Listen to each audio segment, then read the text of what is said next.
একটা মানুষের জন্য তোমরা কি না করেছো বিগত 5 বছর। একটা মানুষের জিকির যা করছো, এতটা জিকির যদি আল্লাহর করতে, তোমাদের জন্য আল্লাহর জান্নাত ওয়াজিব হয়ে যেত। যেখানে যা পাইছে সব বঙ্গবন্ধু। নির্বাচনের আগে উত্তরবঙ্গ থেকে এক বিদেশি যাচ্ছে ঢাকায়, কোনোদিন বাংলাদেশে আসেনি। যমুনা সেতুর কাছে গিয়ে বলছে, তোমাদের দেশে এত বড় ব্রিজ, গরিব দেশ এটা। কয় আছে তো, বিরাট ব্রিজ আমাদের। এটার নাম কি? এটার নাম বঙ্গবন্ধু ব্রিজ। আচ্ছা, ঢাকা শহরে প্রবেশ করে গুলিস্তানের মোড়ে বিরাট বিরাট বিল্ডিং দেখে অবাক হয়ে গেছে। এই জায়গার নাম কি?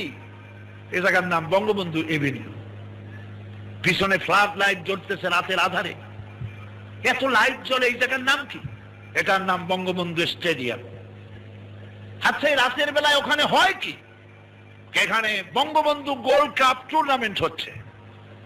বিদেশি বলল, তাহলে তো দেখতেই হয়, চলো যাই।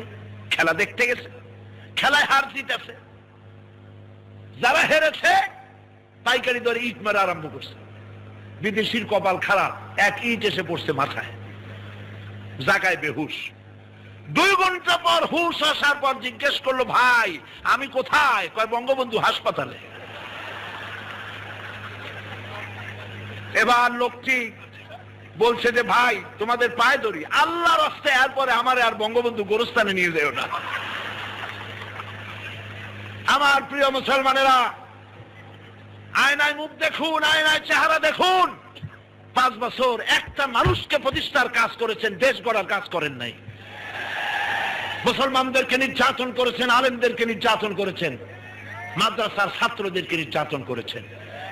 আপনারা তওবা পড়ুন, আলেমদেরকে ভালোবাসতে শিখুন, মহব্বত করুন মানুষকে।